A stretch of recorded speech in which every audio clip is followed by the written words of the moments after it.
Hello, David here from Blue Moon Podcast, just to give you some post-match thoughts from a City point of view about the game at the weekend. Ultimately, it was a bit of a weird game, I thought, because ultimately I don't think City were at full pelt for large spells of it. Obviously, they controlled the ball and they moved it around a lot, but I didn't really think they caused Ipswich too many problems, apart from a 5-minute spell in the first half where it felt like City turned the dial up to 11. And I'm not really sure how much of it was City going all guns blazing, having fallen a goal behind, versus Ipswich kind of.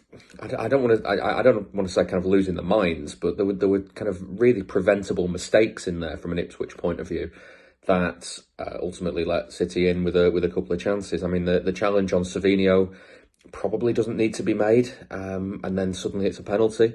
Muric could probably get rid of the ball a bit quicker, instead of looking for that short pass. If he's under pressure, get rid of it and kind of go again from there. It's a different beast facing City when Guardiola would get annoyed at Ederson for booting it long, but at the same time, there's not many teams that press like City do. I remember Rob Edwards, the Luton manager last season, saying it was that like they couldn't get out. And that's one of the things that City do to teams. They make sure you can't get out. So in that situation, sometimes you just have to get rid of it. And right there, Muric gives it to Savinho, who presents it to De Bruyne for the open goal. And then the fact that Haaland then scores a really decent finish after that. I mean, it's a really nice finish on his left foot with having gone round Muric. It kind of takes the game away from Ipswich pretty quickly. And that kind of plays into the reason why it probably meanders for quite a while there, until you get the kind of snapshot at the end from Haaland. And I guess, having conceded 3 goals in about 5 minutes in the first half, I guess 4-1's quite a kind of it's a decent scoreline to settle for. Means you've kept City at bay for kind of large spells of the game, and City haven't really had to get out of second or third gear to be able to deal with it. And then, yeah, the icing on the cake with the Haaland goal actually weirdly won us the charity bet on the podcast, so we're quite happy for that one to go in.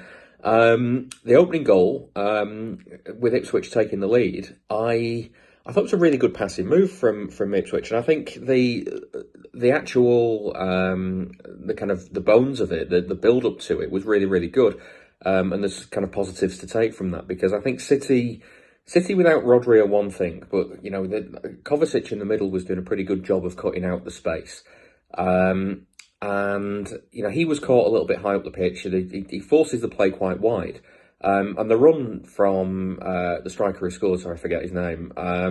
He times it perfectly. I don't really think Rico Lewis does that much wrong. He stops tracking the run at the point at which the offside trap is being played. But the timing of the run's perfect, so he's well onside. Ederson could probably do better to keep it out. He gets through his legs, but he gets a decent foot on it to be able to kind of slow it down. And the fact that nobody really chased it made me think, it's probably going wide. And then it kind of trickles in. And I'm left there wondering why Ederson, Akanji, and I forget who the defender, it'd been Gvardiol, wouldn't it, on the other side?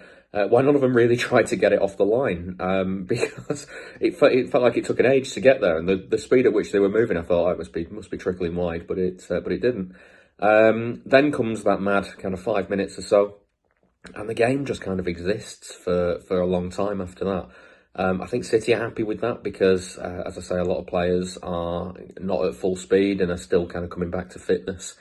And I dare say Ipswich are happy that it didn't go particularly worse, because when you've conceded 3 in the first few minutes against City, if you're 3-1 down after, 15, 16 minutes, there are teams that have had a much bigger hiding than that.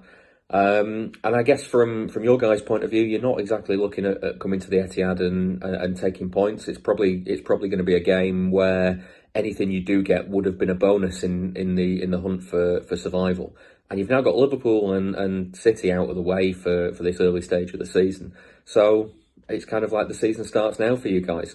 For City, it was a good 3 points. It was not necessarily a banana skin, but it was a game in which, I mean, certainly the way it started, if City hadn't have equalised quickly, it could have got a bit hairy and a bit tetchy. So it's ultimately a good result from City's point of view, and 6 points move on to the next one.